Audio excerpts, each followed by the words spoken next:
G'day you mob, how's it going? I am Pete, your host, and this is another episode of Aussie English. Welcome to this podcast, guys. This is the number one place for anyone and everyone wanting to learn Australian English. Today, I thought we could have a little chat about an interesting thing that happened to me recently. I was in a car accident, and I thought, I could probably share what happened on the podcast as well as what we had to do afterwards in order to help any of you guys who may or may not end up in car accidents, hopefully minor or major, in the future. So, what happened? So I was driving home from dropping my wife off at work, and my daughter was in the car with me. And we were driving down the Princes Highway into Geelong.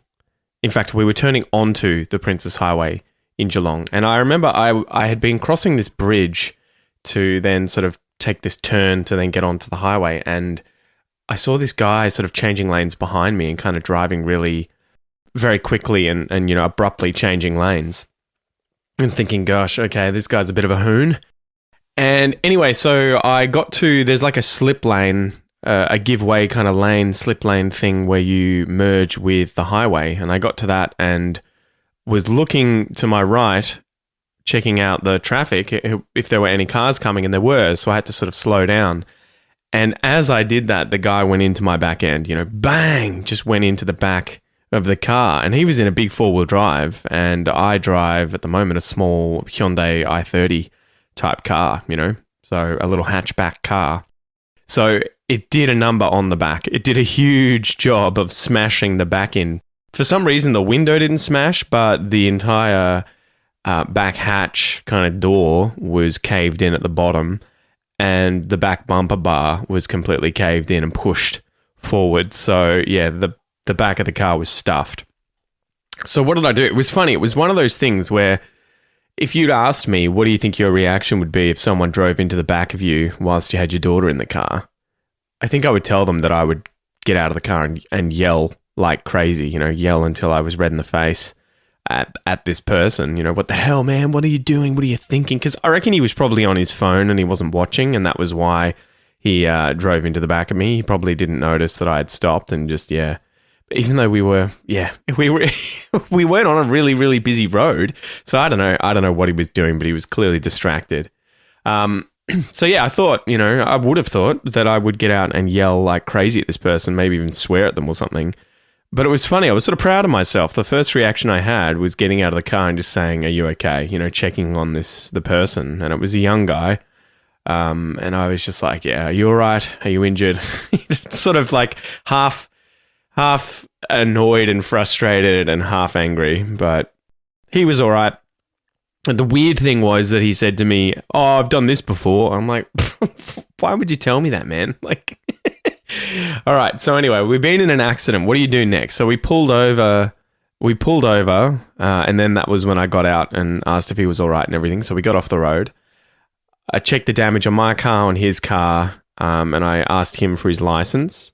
So typically that's what you would do. I got my phone out. I asked for his license, or for him to send me a picture of his license, and he did. I asked for his name, everything like that. Obviously, it's on the license too. I took a photo of the back of my car. I took a photo of the front of his car so that I also had his registration. I also took a cheeky photo of him so that I had like evidence of whoever the driver was at the time.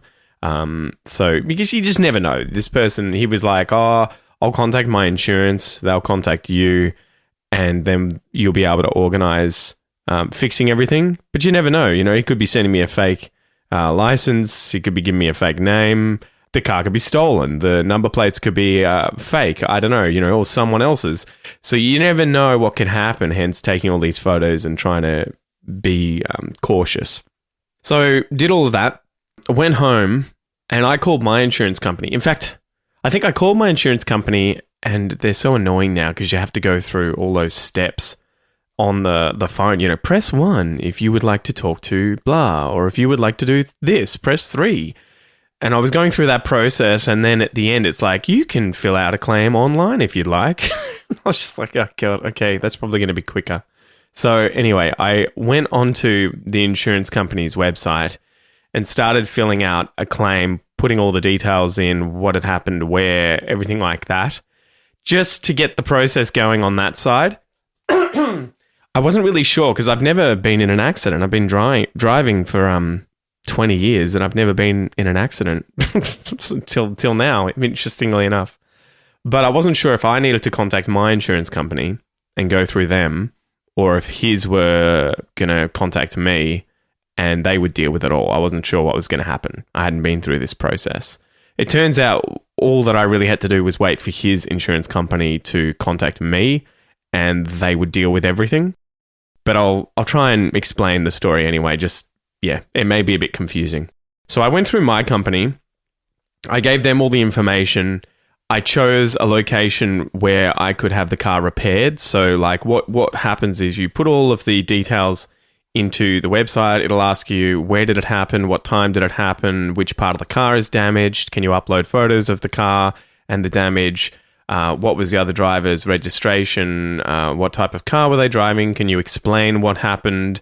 Everything like that. And then you submit it. And at the end, I think there was like a choose your location to have the car repaired, because these insurance companies work with certain groups, not just any kind of repairman or panel beater around the place. You've got to choose ones that they work with. And there was one about 20 minutes away that I ended up choosing to go with. And so I had the ability to drop the car off there within I think a day or two, which was good. Because they obviously just take all the jobs that come through. So I did that. And then a few days later, I got a call from a company called, I think it was like Open Insurance or AA Insurance or something. Or it was some kind of company that is like the middleman, and they deal with the insurance company of the other person and me. So they call me up and they're like, oh, have you gotten your car, organized to be repaired anywhere? And I told them about the situation. They've got all the data on their system, so they can see when they look up my car, they could see where it was getting repaired and that I had got my insurance company to do it. So what I had to do was switch it over from my insurance company to the other guy's insurance company. And I just did that with this company that was the sort of middleman. So I just said to them, make it the other insurance company, the guy who's at fault, make it them who deal with it so that I don't have to pay excess and my insurance premiums won't go up. Okay. So I did that, took the car in.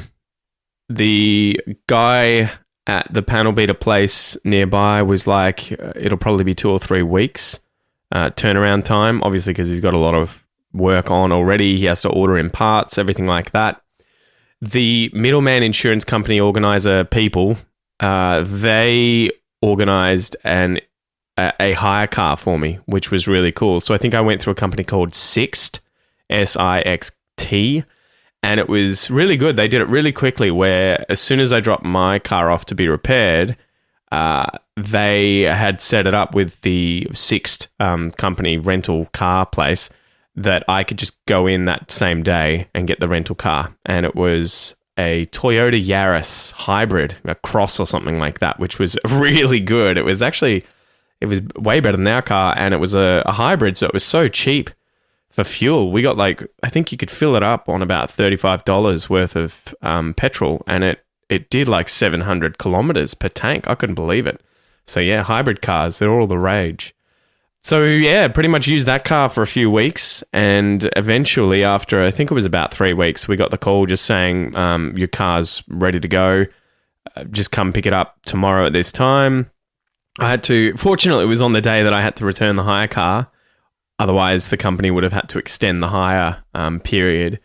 So I dropped off the hire car and then organized with my parents to help me go and grab the car that had been repaired. And it was fixed, good as new. The back of the car, everything, the color of the panels and everything matched everything else on the car. You would never have known anything had happened. So it was, absolutely beautiful. Not too much of a headache. The only real part of it that was the headache was the fact that I had to organize, dropping the car off, having it repaired, and then getting a hire car, and having to sort of run around and do all that, as well as the embarrassment of kind of driving this car around with a caved in back for about a week or so before we could get it fixed. That was kind of embarrassing, but what can you do? Anyway, so that was sort of the process, guys. I guess to sort of dot point it, I had the accident, got the person's information, their registration, their license, took photos, contacted my insurance company, although their insurance company was contacted by them, and then they contacted me. I cancelled dealing with my insurance company and went through their insurance company. We found a local repair place for the car. That was organised through the insurance company. They paid for everything. They organised a hire car for me. They paid for everything there.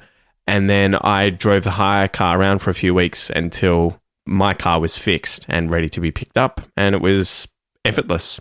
The only thing I guess I would mention here with the hire cars, what I didn't do is when you get the hire car, they take photos of the car themselves, but they recommend you do as well, just to sort of document whether or not there's damage done to the hire car before you got it.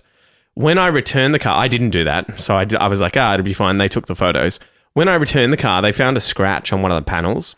And if you've done anything to the car whilst you have it, the excess is like $1,500. It's something like $1,500 that you have to pay for them to fix the car. So I was like, oh God, here we go. Like, how did this happen? I don't remember putting a scratch on this car. I didn't do anything, but I don't want to have to pay $1,500 bloody dollars to this company for them to repair it. Anyway, so what they did was, fortunately, they had taken photos of this car multiple times. Each time it had gone out to, someone hiring it or renting it or whatever.